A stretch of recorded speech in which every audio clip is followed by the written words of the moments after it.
It is 6 p.m. It is time to call our meeting to order. At this time, I'll ask you to rise, and Councilman Haygood, if you will, give our invocation. Let me pray. Dear Heavenly Father, thank you for this hour. Dear Heavenly Father, we ask that you will bless us in this hour, and every decision made, let it be profitable in this hour. These and all things we ask in Jesus' name as we pray. Amen. Amen. If y'all will remain standing, we'll say our Pledge of Allegiance. I pledge allegiance to the flag of the United States of America and to the republic for which it stands, one nation, under God, indivisible, with liberty and justice for all. You may be seated. Thank you. Members of council, y'all have in your meeting packet our minutes from our June 5th meeting. Whenever you've had time to review them, I will entertain a motion to accept. I'd like to make a motion to accept. Have a motion on the floor by Council Lady Austin.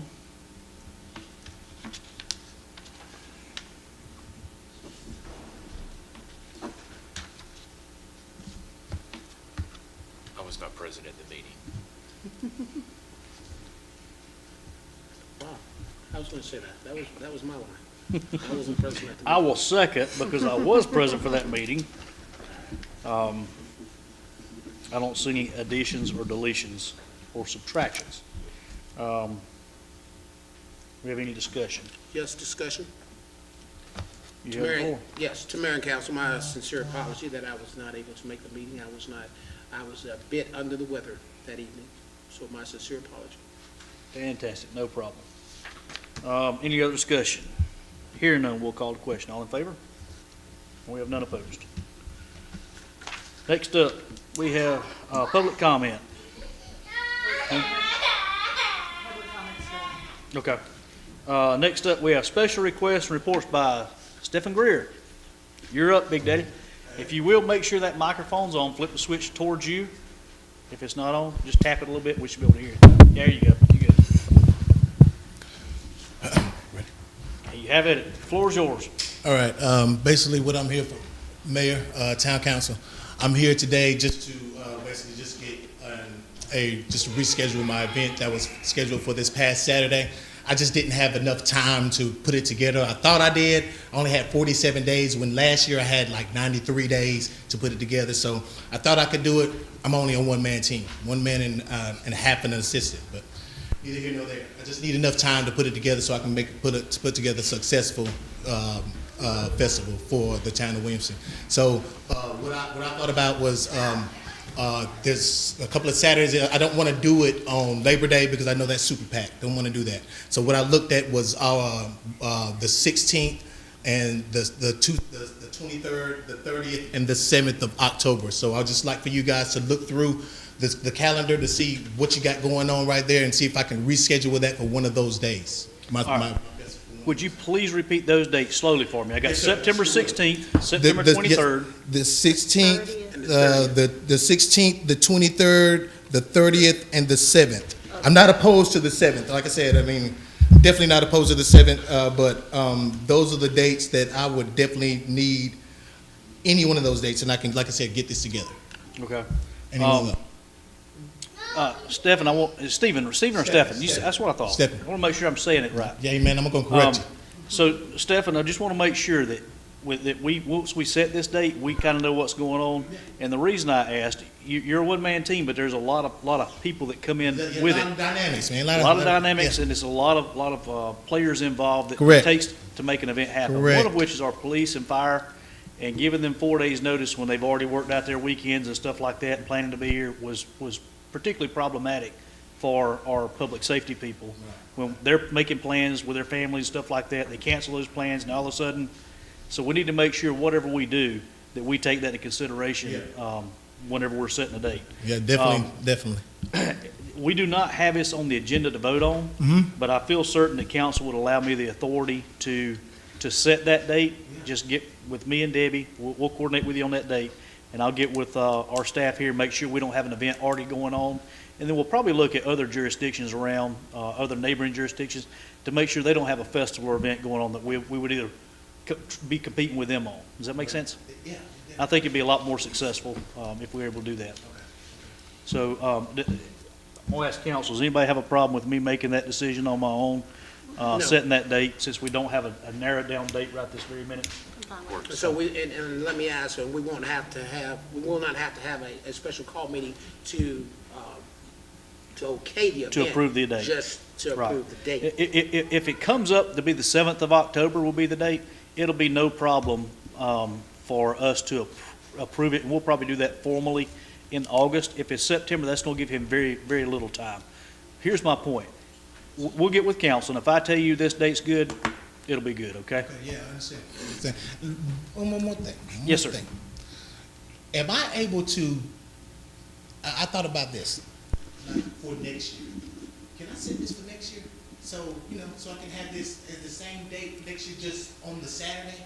You can set up to a year in advance. Our books go to a year in advance. Oh, So, right. for right now, you could set all the way up till July the 10th. Okay, so I would have to come back again. That's correct. And a lot of it's just how our ordinance is written. Yeah, I get it. Okay.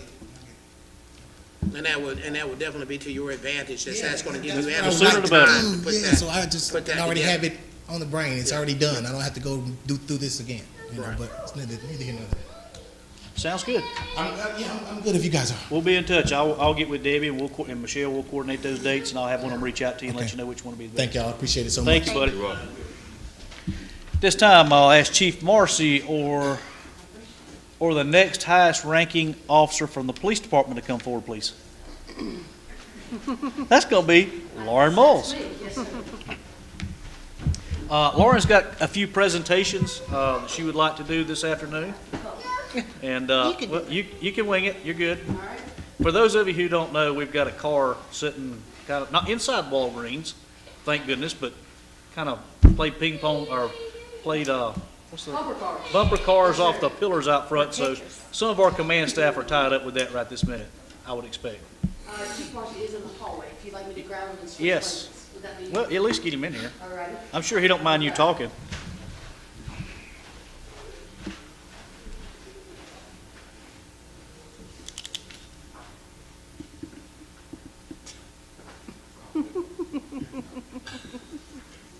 Chief Marcy, you are recognized for some presentations. Thank you, Mr. Mayor, Council. I want to say that a long time ago, I was given this book many years ago by a mentor of mine, and it's kind of thin. Got a lot of pictures. Those are the best kind, Chief. Yeah, and I was told if there was ever a time in my career when I didn't quite know or was sure about what I was doing, to pick up this book. And I picked it up the other day. Now, I knew what I was doing. But I find this passage in this book that I think totally characterizes tonight. It says, and the title of this book is The Nobility of Policing. It says, every action we take, every interaction with a citizen, every moment we're visible is a commercial for our profession. And I thought, wow, powerful words. Well, ladies and gentlemen of council, I don't think we have a commercial for you tonight. I believe we have a marketing campaign because we have quite a few recognitions to make tonight. The first of which is if Connor Burgess, if you would step forward, please.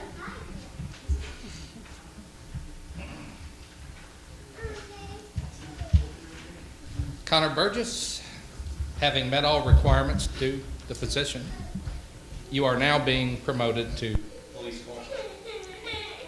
You're being promoted not only for what you've accomplished, but you're also being promoted for our belief that you can do so much more. That you can, in fact, take the responsibilities that you're now going to assume and use them in the right way to serve as a role model to the people you work with and the community that you serve.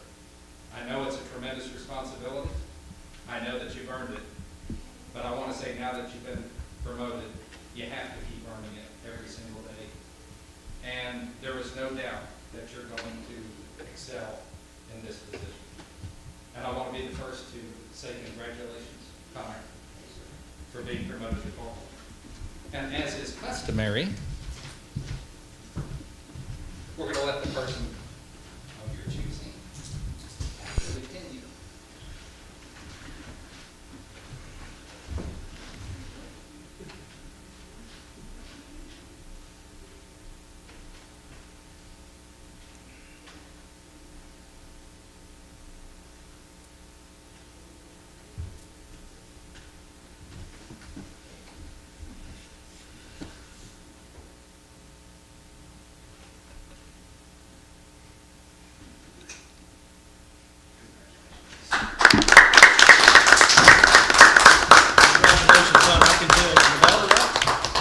she's very enthused and she's very excited. For those of you who don't know, a corporal is actually a field training officer. So that's, somebody gets hired from a different agency or comes here, we teach them the Williamston way and the proper way to do things. And so that's a lot of responsibility, and I know you'll step up to the plate and do us a good job. We greatly appreciate it. We'll take on the responsibility as well. Get it through my picture.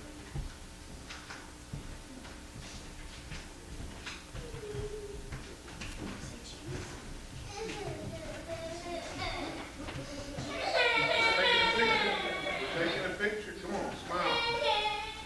Smile, princess. There you go. There we go. That's the perfect picture. That's a great picture. Can you smile again? Somebody don't touch me. Got it. Got it.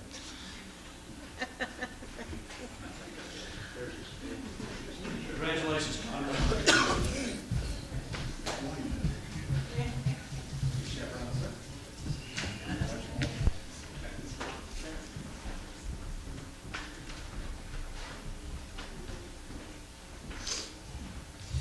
The next presentation comes as a surprise that Tracy Great would come forward.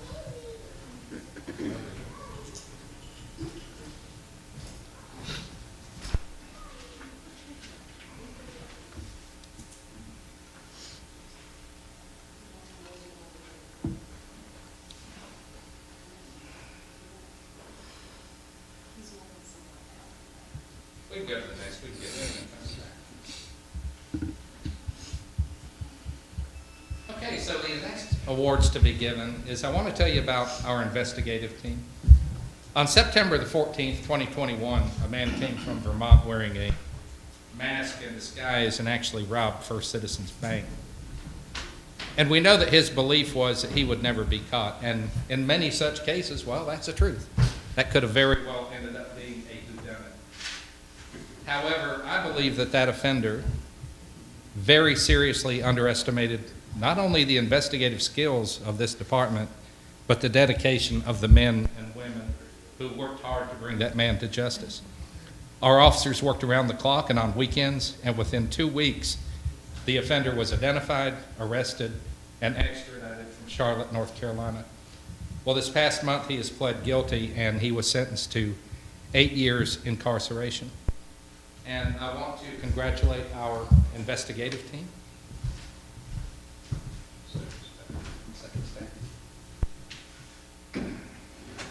Lauren Moss, you will step forward. Sergeant Daniel Hart. Wesley Smith.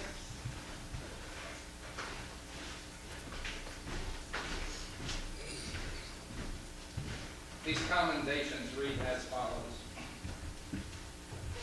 This award is hereby awarded this letter of commendation in recognition of your work and accomplishment and service to the community, particularly in the following manner.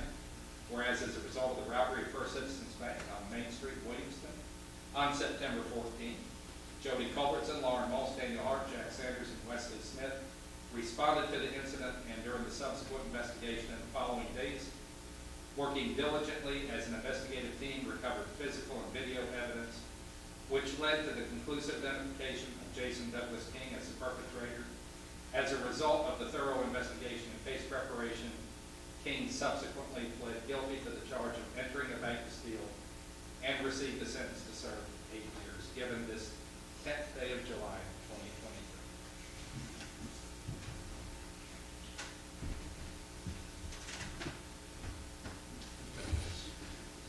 2023. Congratulations on the job. Very well. Thank you.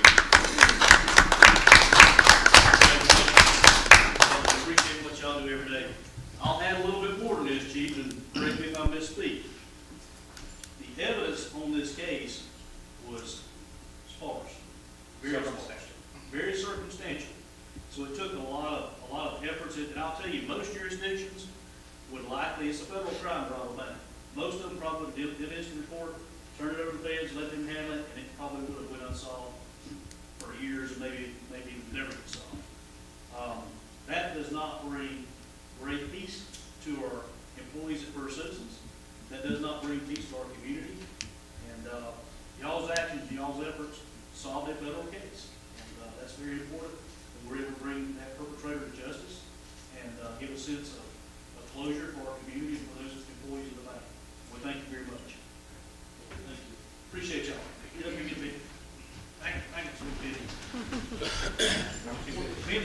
liner we use, yeah.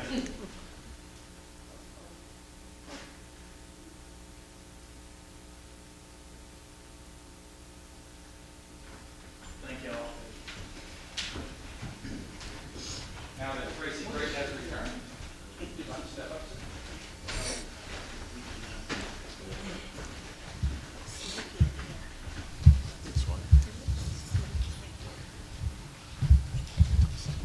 Tracy Great, you came to our agency, an ambitious and very energetic young officer, and as an agency, there were things that we were able to give to you.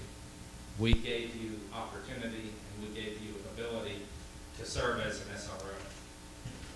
As a police instructor, you learn real fast that you can give young officers opportunities and abilities. However, the one thing I could never give you, sir, is the thing that you possess naturally, and that is willingness that comes from your heart.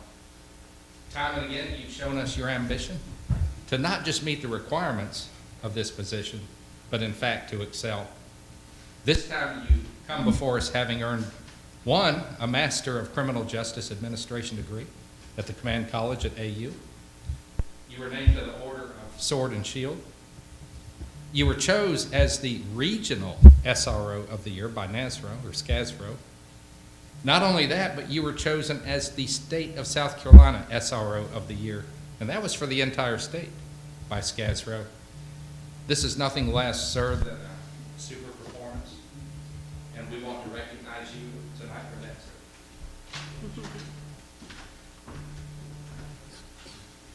This is a letter of commendation and recognition of your work and accomplishment and service to the community, whereas you have provided exemplary service to the town of Williamston and Anderson County School District 1 as the school resource officer. You were chosen not only as the regional, but also the state SRO of the year. Congratulations. From one SRO, previous SRO to a current SRO, congratulations, great job. I know this is a big accomplishment. I was a member of SCASRO for many, many years. There's a lot of SROs in the state. To be chosen as the guy, that's a pretty big deal. So we appreciate you. We're glad to have you here in Williamston.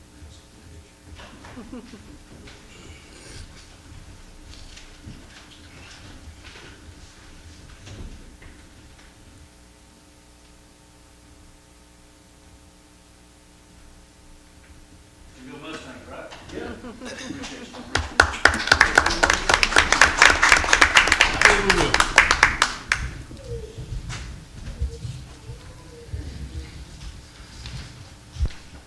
Mr. Mayor, you asked us to start a campaign for our officers on choosing an officer of the quarter. And these were chosen by their peers, not by us as supervisors. But this time we have two for this quarter. One is here, I don't think Mr. Burnell is here. Okay. Well, Whitney is here, and she has been chosen as our SRO of the quarter for her community policing initiatives that she's had. But she's not an SRO, Chief. No, she's not an SRO. You said SRO. Oh, that's, I'm sorry. She's been chosen as the officer of the quarter for her community policing initiatives. She's been out there knocking it out of the park from day one that you came here. I mean, you've really worked hard. And we've tried hard to be, or transition to a community policing department. All that means is that we shift our resources from the city to the needs of the community. And you have fit that role so extremely well. And we want to congratulate you on being named as Officer of the Quarter.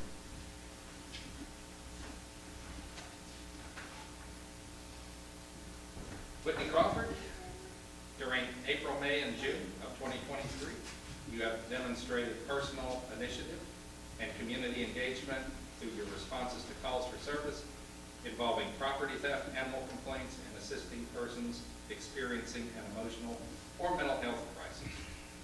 You have aggressively pursued property theft investigations and identified defendants, prosecuting them in court and recovering stolen property. And you have been chosen as the officer of the quarter. Congratulations. Thank you.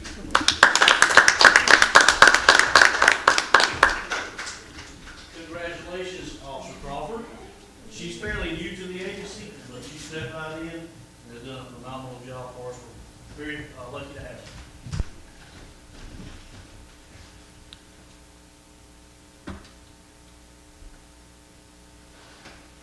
Thank you. Congratulations.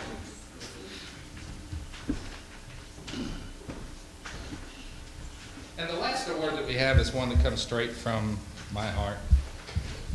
Not long ago,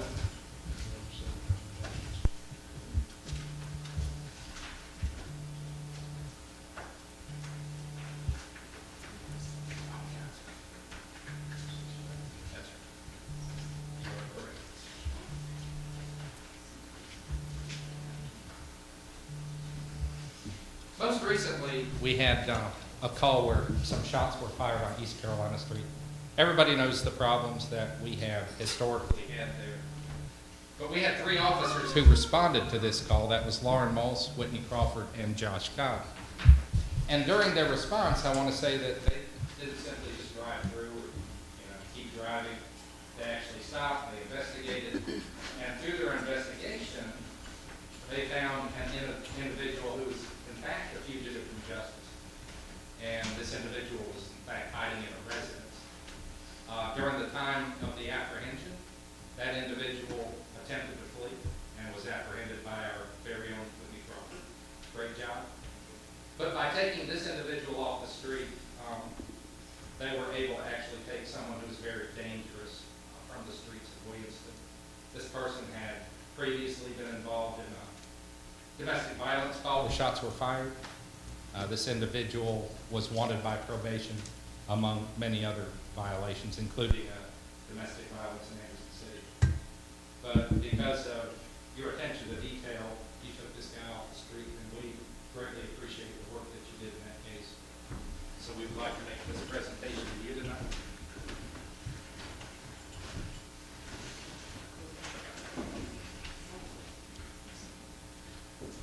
You are awarded this letter of commendation in recognition of your work and accomplishment and service to the community. Whereas in responding to a report of shots being fired on East Carolina on May 26th, and a brief investigation, you located and arrested a dangerous fugitive, I'll leave the name off, who was a wanted violent offender, but that person was wanted on outstanding arrest warrants for numerous violent acts, which did include domestic violence in 2 jurisdictions. So congratulations to each of you for a job very well done.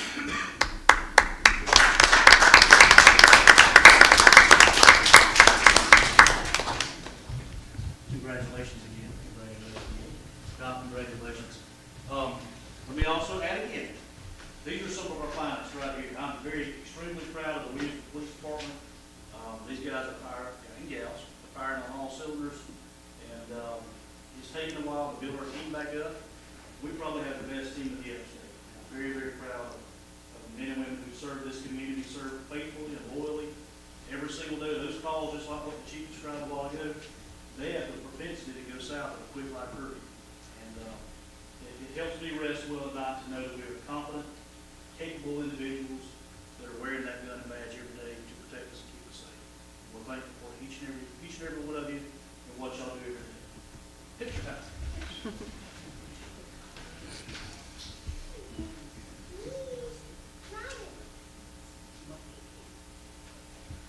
Congratulations. So now the last one. This one comes straight from my heart because I learned about 3 of our officers who had learned that there was a family that had a basketball goal that had been purchased sometime back. And after an extended time, the kids weren't playing basketball because the goal wasn't put together, nor did the parents have the time or resources to actually put that goal together. And 3 of our finest officers actually went to that residence, and they took time out of their busy schedule to put that basketball goal together for that child, those children, so that they could play basketball. So I would ask Josh Cobb, Lee Mahaffey, and Simon Clark.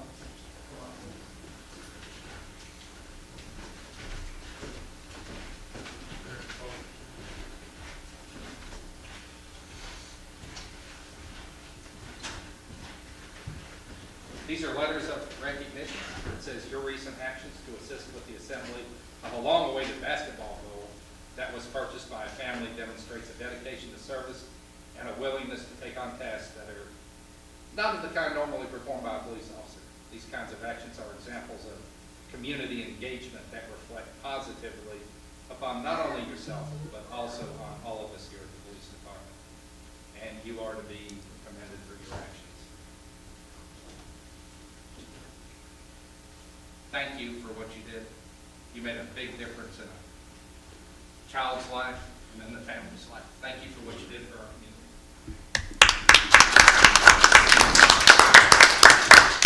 I'm gonna add a little bit of stuff to it. I'm gonna tell a quick story. Those of you who I hate public speaking, I love to tell a good story. When I was first bought my own home in Williamston, I lived here all my life. My wife needed a gravel driveway. We had to mud driveway, and it messed her car up pretty good every day. And I worked with the uniform on just like y'all did. I didn't have extra money, and getting a load of gravel was a big deal. So I got a load of gravel. The guy comes up, dumps, he gets ready to dump a load of gravel, and I said, "Can you kind of spread a little bit for me?"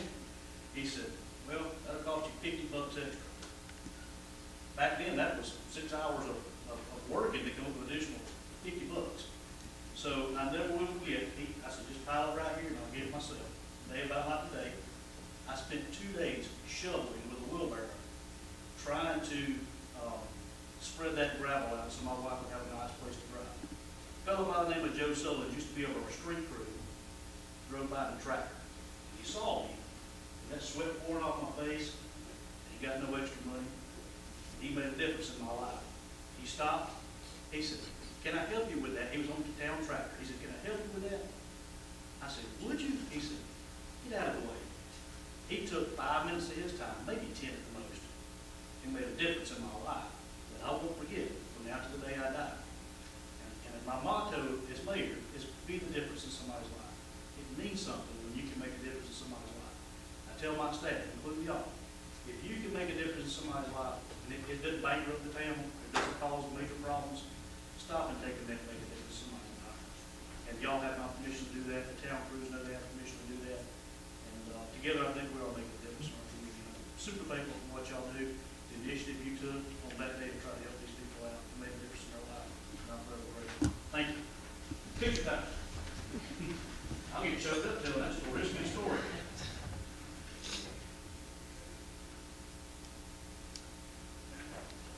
Thank y'all.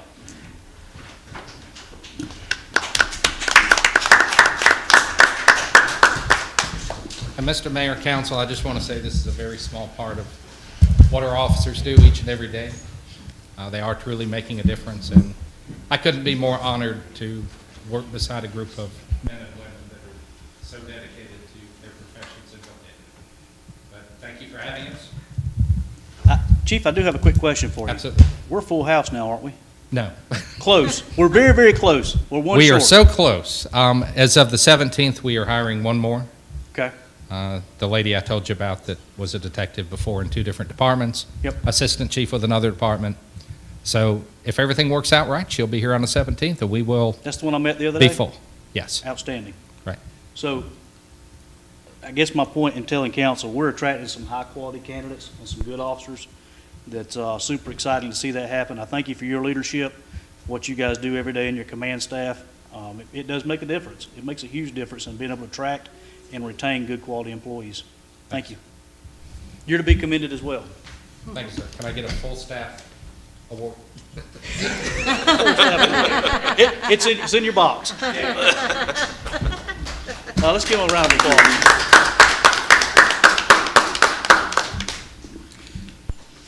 All right. Roberta Hamby, is she here? Okay. We do not have any committee reports from Envision Williamston. Old business. We'll let them clear out and give them a minute or so.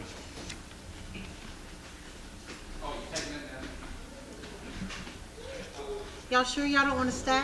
Y'all don't want to stay? Oh, come on. Thank you again. Thank you. Appreciate you. Thank y'all. Item number 1 in old business, we have second reading on an ordinance to annex a certain parcel on Anderson Drive. Those of y'all may remember, this is the property, I believe it's owned by Trinity Baptist. Is that correct, Michelle? Okay. I'll read this briefly in its entirety. Whereas Trinity Baptist Church is 100% owner. Well, one of y'all grab that door, please. I'm sorry, I'm ADD. That's a squirrel running across.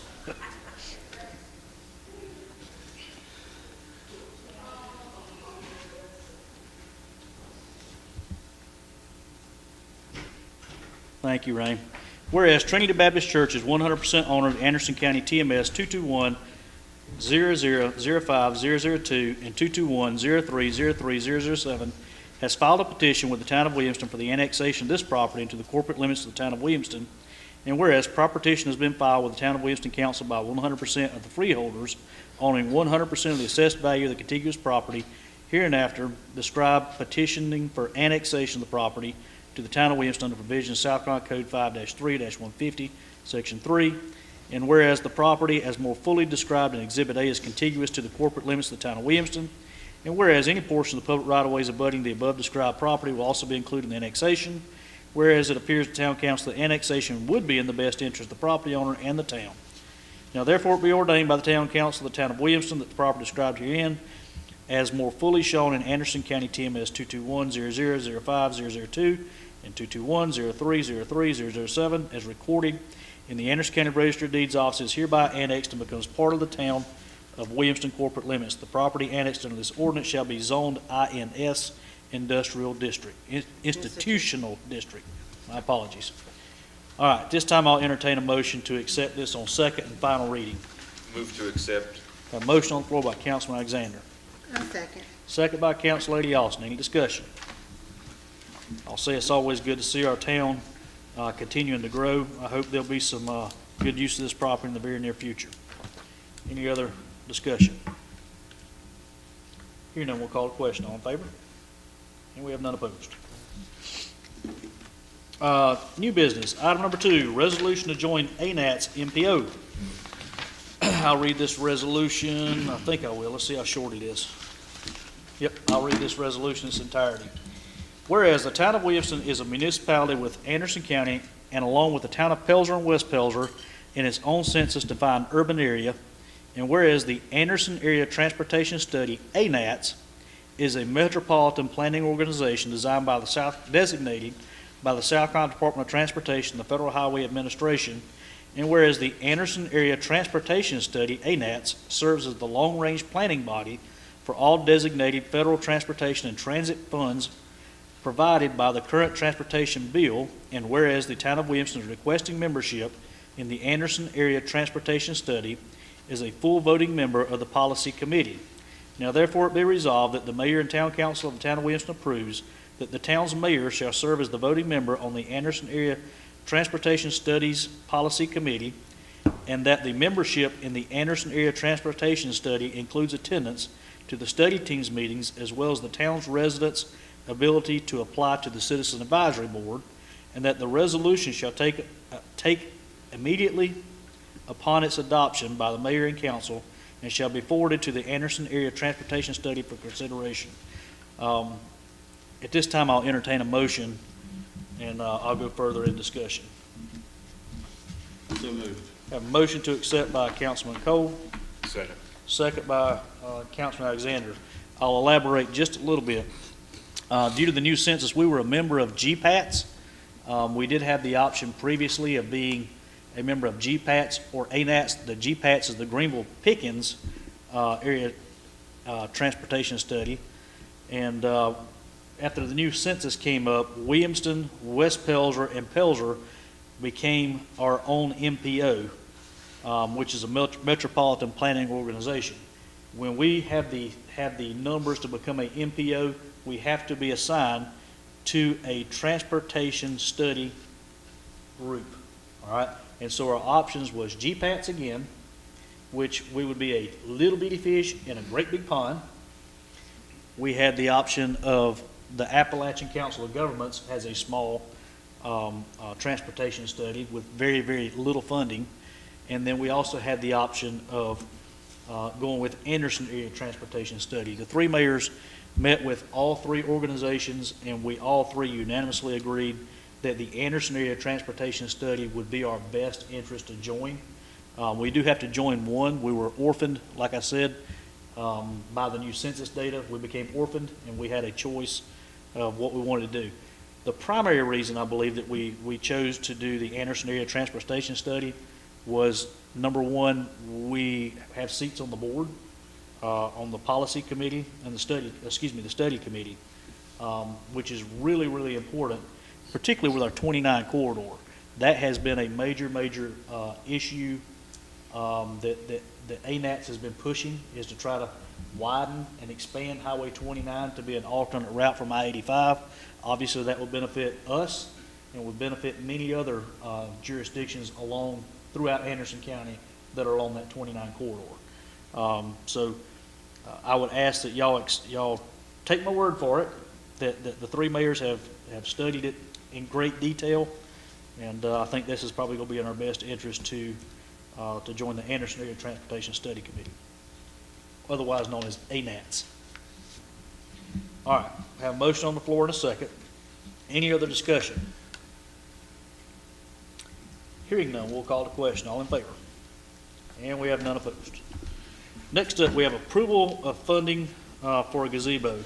At this time, I'm going to turn it over to Councilman Alexander to give us a quick rundown on it, and he can tell what the proposal is, and then I'll entertain a motion to accept in a second.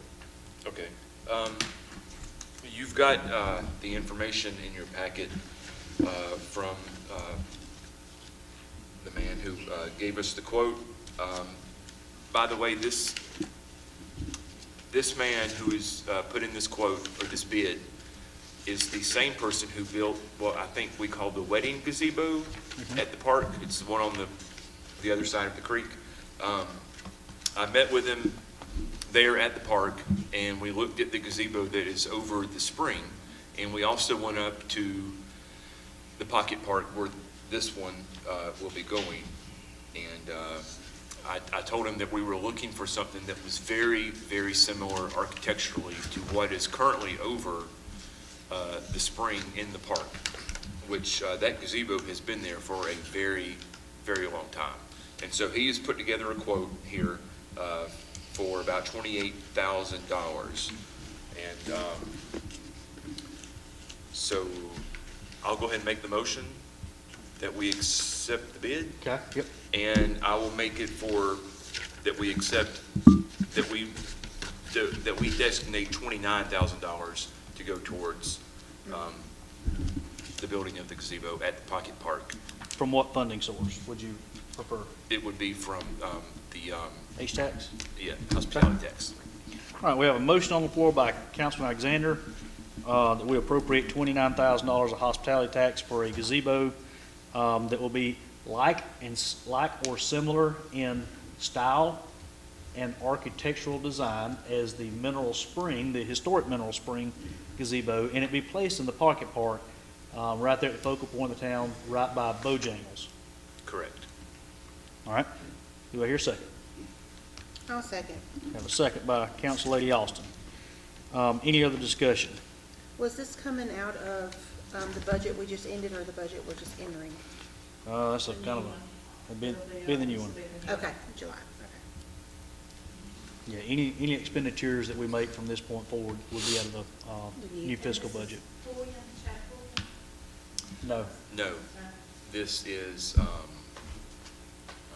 it's the guy that, it's okay, it's the guy that did the framing on the wedding gazebo. Chad was over it, but this guy built it. Okay. Chad was like the general contractor, this guy was the guy who did the building. Good, actually. Yeah. Ron Bolt. I do think that would be an attractive piece to be displayed there, and I think it'd be functional as well, particularly with Bojangles right beside of it. It'd be pretty neat to go over there and sit down under the gazebo and have a meal. Well, we currently have like one of those little, the little, Sunshades. Fabric. yeah. Sunshade. And it doesn't, while it does provide shade, it doesn't provide a whole lot. And a gazebo there would provide a little bit more shade, a little bit more protection from the elements. And and once it's completed, we could easily put, a table or two up there up underneath it, and it would give people that go to Bojangles an opportunity to come over there and sit outside and eat.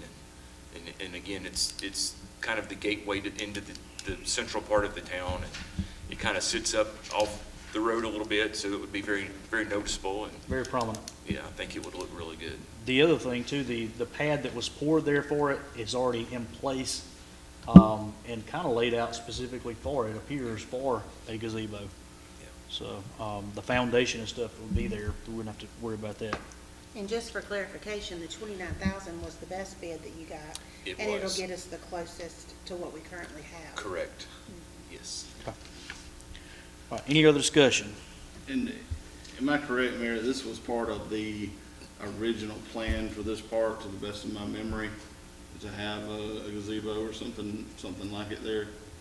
It seems like it was, I'll be honest with you, Councilman Cole, I don't recall that, but due to the way it's laid out, and literally in the corners of each one where a post would go, you actually have the holes already there in the concrete pad, so it would appear that was part of the overall plan at some point in time. And so, and Mayor, in council, I'm in favor of this. One thing that this reminds me of, and I'd like to look at as well, is we have had some discussion on Brookdale Park, and it just appears to me that something like this, there's been discussion, I know we had on gazebos or other things we want to do down there. Something like this in Brookdale Park, I think, would probably be a great addition there as well. So that's something that I would like to look at in the future. But as far as this today, I'm in favor of this. Sounds good, I agree. Agree 100%. Councilman, I don't want to get off topic, but Councilman Haygood, are you looking into the pricing of a new shelter? Yes. Okay. Let me know on that when you come up with those numbers, and we'll make that a project with you, because I know that the existing shelter does have some issues, particularly with the structure, that I don't think are be best just to raise and redo, I believe. All right, sorry, I got off topic. All right, so we're talking about the gazebo at the Pocket Park. We've had discussion. Councilman Haygood, you got any discussion on that? All right, hearing none, we'll call the question. All in favor? And stand unanimous. Councilman Alexander, if you don't mind reaching back out Yeah. to the contractor and I will let if Ron you know. report back with a timeline and what he may need from the town, with a timeline of when he thinks he can start construction, get materials, All right. start construction, and hopefully I'd like to see it by the end of the year. That'd be pretty cool. All right, next up, item number 4. I'll in turn push this over to Councilman Alexander. And by the way, thank you for taking lead on these 2 projects and getting quotes. I'm kind of tied up oftentimes, and just the little things like that takes a lot off my plate, and I'm greatly appreciative. All right. The next item is for voting to approve funding for re-landscaping the front of Town Hall. And the bid is from Brooks Landscaping. And if you'll notice in your packet, you'll see 2 bids. One is for a total of $3,560, and it lists the items there that entails. And then there's a separate bid for $23,375, and again, it lists the things that are there. That first bid, the one that's the $3,560, that is for the area in front of Town Hall that's between McDonald's, that's kind of beside that road that goes out beside McDonald's. It's that little area. Raised bed area. That raised bed area up there, kind of near the front of the road. And then the $23,375 is for the area that's in front of Town Hall and the little small areas around those 2 light posts out there. So, so that comes to a total of $26,935. And so I would like to make a motion that we allocate up to $28,000 to cover the cost of re-landscaping the front of Town Hall. Okay, we have that on, you make that as a form of motion? In a motion, yes, a motion. All right, we have a second. I'll second. We have a second by Council Lady Austin. Discussion. How- Where's the money come from, Chris? That's what I was about to ask. Where's that coming from? Michelle, you got any advice? Thoughts? Hospitality, I mean, it can be used for hospitality, but it don't have to be. I mean, but we do rent out town hall, people do come, visitors, And we have stuff here. weren't you telling me the other day that we actually had a lady that was going to do a wedding, and she actually spent some of her money? She pressure washed the front. She owns a company in Easley, maybe. She pressure washed the front and came out and painted the little gazebo right out here, for pictures. So, that was a big deal for us. She worked very hard. Mayor, Go ahead, Councilman. this is, I think this is great, and that there's other areas I'd like to see with some additional landscaping. And I know in recent years, we've done a lot as well. I assume this is just for, the landscaping to be done, it's not for the maintenance of it. Is that correct? That is correct. And so that's one thing I wanted to ask, Mayor, as far as I know an issue that we've had is that we've got all landscaping and expanding our landscaping and streetscaping. We are still having an issue with our staff being spread so thin that we've relied on a lot of volunteers, which are very good. One of them especially good, that does a lot of the maintenance. But there's that's not sustainable for forever. And so if we have this done, and as we look into other things like this, are we heading in a direction where we have some resources for people to be able to help our volunteers in maintaining this kind of thing? All right, I'm gonna give you the short answer. Here's the issue that we've got now. The answer as it stands now is no, and I'll tell you why. We have a ton of shrubs. We have mounds. Can y'all tell me when Town Hall was built and landscaped out front? I mean, it's been, When Phyllis was here. that's been, We had a lot, they had irrigation put in. I know irrigation's put in, but how long ago was that? 20 years? 20 years ago. Some of the problems is just, we've never hauled out mulch. We always remulch every year. It looks pretty. So now it's built up to the point, and it seems like everybody who thought they had a pretty flower that would look good right there, put it there, and there's no real rhyme or reason, or, It was 10 years ago. I know they did irrigation, but I don't know if they did any Yeah, they did. major plantings. She pulled up everything and had other stuff. that Okay. We did. So anyhow, here's my point. The point is, this is 7 trees, existing trees that are removed from the property. Now, I don't know what 7 those are. Councilman Alexander may be able to elaborate, but I would assume there's some in multiple different sizes that would need to be removed. For example, if you go out front, in the island, there's a couple of trees that have outgrown the area in the base of which they're put in. They're pushing the concrete up, they're pushing the metal grates up that are around it, and they also are very low hanging. So if you go to get out of your car and you pull your car up, they scratch your car, and they're not in very good health, trees. These, is my understanding, would replace those, and I don't know what goes where. Y'all have an itemized list, but basically, in the proposal that I see, there's 136 plants, 9 trees, roughly 175 foot of drain pipe, 50 cubic yards of mulch, and it would be laid out in such a way that would be easier to maintain. That's kind of what I was getting at. Shrubs are not very easy to maintain. And to kind of touch on what Lee was talking about, and what you even kind of mentioned, is that what is out there has been neglected for so long that it's become unsightly. And here recently, we did have some taller trees out there that we had to cut down because they became diseased. And we also had to have some shrubs removed because they just got so big, they were just unmanageable. And in addition to that, like you had mentioned, the mulch has piled up so that now when it rains, it just washes out onto the concrete. And so that's one of the things that's covered here in the quote or the bid, is that they would be removing, in addition to removing the plants, they'd also be removing a lot of that extra mulch that we have there, so that when it does rain, it's not washing all that mulch over the concrete. And I would agree with Lee that, you know, if we vote to approve this, we've got to keep tabs on it and make sure that we don't let it get like what it is now. Otherwise, we're just wasting our money. And I'm more than willing to come down here if we want to do like a volunteer day or something every 6 months, just to make sure that everything gets pruned and kept up like it should be. I'd be more than willing to help out with something like that. So, if it would help with the manpower issues that we're experiencing. Do you know that, if this quote would also include if they dig out the mulch that's there, it will obviously uproot our irrigation system if they plan on putting that back in. We need an irrigation system out there.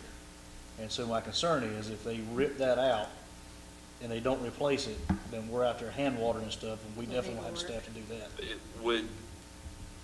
But would the irrigation system be under the area they would be scraping off? Yes. So we wouldn't have to worry about them ripping it up then, right? Well, they'd have to be very careful, and if Okay. they did rip it up, they'd have to put it back. Okay. That's my only major concern with the project. Yeah. You know, it's a lot of money to allocate toward a project of that size. Those two trees at the parking lot's kind of the ones I think you might be talking about. I don't know. Just in the little metal Yeah, bracket yeah. out there in between the spots. People donated or done them in memory of somebody. Would you be able to move those, or we just gonna cut them down? I'm just asking. I mean, it probably don't matter, but I know. If you look at them, they're in rough shape. Like They are. half of them's dead. Okay. I mean, I don't. I know Tim mentioned that to me. We run into that, Michelle, from time to time. We had one in the park that was, I mean, really, really bad. It was planted in memory of a resident's daughter, I think, who lost her life. And I was able to figure out who that was and reach out to them and explain to them what was going on.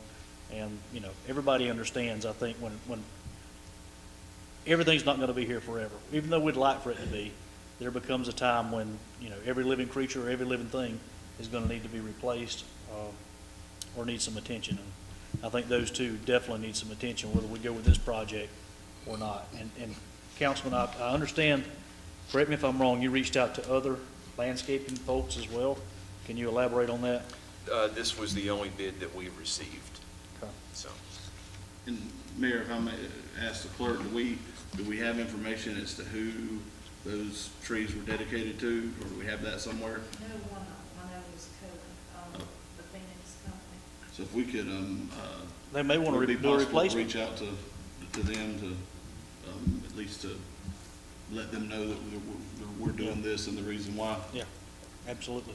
Hey, and if we could incorporate that in, if they could figure out a way to salvage them and save them, again, you look at half the tree is dead, so it's obviously dead. But if they could, I wouldn't be opposed to that either. And one other thing, Mayor, again, if I may ask the clerk, put her on the spot, is, and I should have this information. She loves the spotlight but I don't, anyway. I can't, I was looking and don't have it readily available. What is our, I guess, the unrestricted reserve in hospitality? So I assume that's what this is coming from. Well, that'll be from our new budget cycle. We Yes. should have about, off the top of my head, I think about 80 or 90,000. And so, so we just approved 29, and this would be, Almost 60 for both. I'm Yeah, gonna approximately pump the brakes on this a little bit, and provide you some more information. When we do that, I mean, that sounds good that we've got $80,000 or $90,000 to spend. What you also have to understand is at the end of the year, oftentimes what is left over, we're able to reclassify that by paying our parks people to keep the grass cut, the folks keep grass cut at the ball fields out of that H-tax, which ends up, in the long run, that ends up being unrestricted. So we don't have a restricted fund for hospitality tax per se. Does that make sense? Yeah, we try to not restrict it. And the other thing that, that I will add is that if we spend all of that, that leaves us nothing else for other improvements that we may be necessary. So just be cautious, be aware of it. We still got some improvements we want to do in Brookdale Park as well. And I think we can accomplish Both of them, I think we're gonna be pleasantly surprised at the end of this fiscal year with our hospitality tax. We budget very conservatively, the amount that we expect to bring in. And, so I think we'll be okay with it if we do this. It's a lot of money. That's my only hesitation. It's a lot of money for a project that, you know, if it were resod and everything and stuff like that, it wouldn't be quite as difficult to do. But this is basically taking care of the raised beds, putting new plantings in there and removing the 7 trees. And there's a summation, if you want to review it, that I read off on that last page that kind of tells what all they're doing as far as the amount of trees. 136 plants, that's a lot of plants though. You know, but this guy has chosen the plants that'll be easier to maintain, that don't have tremendous growth. We can literally trim those shrubs up today, and within 30 days, especially with the rain we're getting now, you can't see out of town hall windows. It grows that fast. So. And I'm familiar with this company's work, and they're very good. They're excellent. And I know everything's more expensive than I think it's going to be now. I guess the only other way to look at it is that if there are other, I hate to tie our hands in the future this close to the beginning of the budget cycle, but we do have substantial fund balance if there are other needs. one-time projects that come up, like, and it's been, again, on my mind, the Brookdale Park's been on my mind ever since our budget work session, and before that, I don't want to do anything that's going to hurt us in doing improvements down there. Councilman, that also brings to mind another thing. We also have some additional funds from the county. I believe there's 15,000 that we can use toward the Brookdale as well, toward those things, so that'll help out tremendously. We've got other sources of revenue. In addition, it's my intention, Michelle, I can't remember, have we closed out the grant yet, the PAR grant at Brookdale, the last one? Oh, yeah. Was that the last one, was Brookdale? No, the last one was the volunteer. Okay, so it's my intention to apply for another PAR grant that would include other improvements at Brookdale. So that potentially is another $5,000 to $10,000 too. So I think we can still accomplish both and give everything a facelift around here as well. Any other discussion? Great discussion. Appreciate the thought that goes into this. Again, anytime we spend a large sum of money like this, I want there to be some hard thought into it. So the first proposal, Chris, correct me if I'm wrong, did it include mulch? I'm trying to figure out why we got two different proposals. What's the? They're for 2 different areas. Okay, I get it now. Sorry, got it. Yeah. You explained that and I didn't listen. My apologies. All right, any other discussion?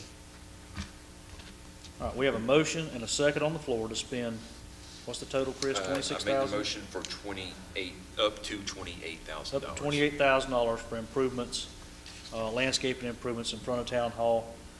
Have a motion and a second. I would ask Chris, and I don't think it's gonna be a problem, but if he tears the sprinklers up, he's gotta fix that. Okay. Just let him know when that happens. If he agrees to do that, and we vote on it tonight, we're good. But I don't want to tear the sprinkler system out that we paid good money for, and then just leave it. We need it operational. Gotcha.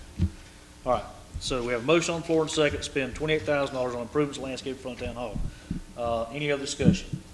And the contract there will be a contract, right, and that can be reflected in the contract, that if the sprinkler system is irrigation system is tore up or. Put it back in working order. Have it in the contract that they're responsible for replacing that. Okay. Just getting his scope of work. Okay. If he'll agree to that, All we're right. good to go. Okay. Any other discussion? Here none, we'll call the question, $28,000 hospitality tax. And we have none opposed. All right, at this time, we do have what I hope to be a brief executive session to talk about a contractual matter as well as a legal matter. No action will be taken in executive session. Dave, if you want to stick around, hopefully it won't take too long, but I don't know. We have to. Your call. At this time, I'll entertain a motion to go in executive session to discuss a legal and contractual matter. So moved. We have a motion on the floor by Councilman Haygood, second by Councilman A. Austin. All in favor? And we have none opposed. Rain and Michelle, we'll even let you join us today if you'd like. Michelle wants to go home. That's why I let her come in here.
All right, for the record, no action was taken in executive session. At this time, I'll entertain a motion to enter back into regular session. So moved. Motion on the floor by Counsel Haygood, second by Counsel Lady Austin. Any discussion? Hearing none, we'll call the question. We are now back in regular session. Anybody have anything for the good of the order? Mayor, I move we adjourn. All right, have a motion on the floor to adjourn, Second. second by Counsel Haygood. Any discussion? Hearing none, we'll call the question. All in favor? And we stand adjourned. Thank you.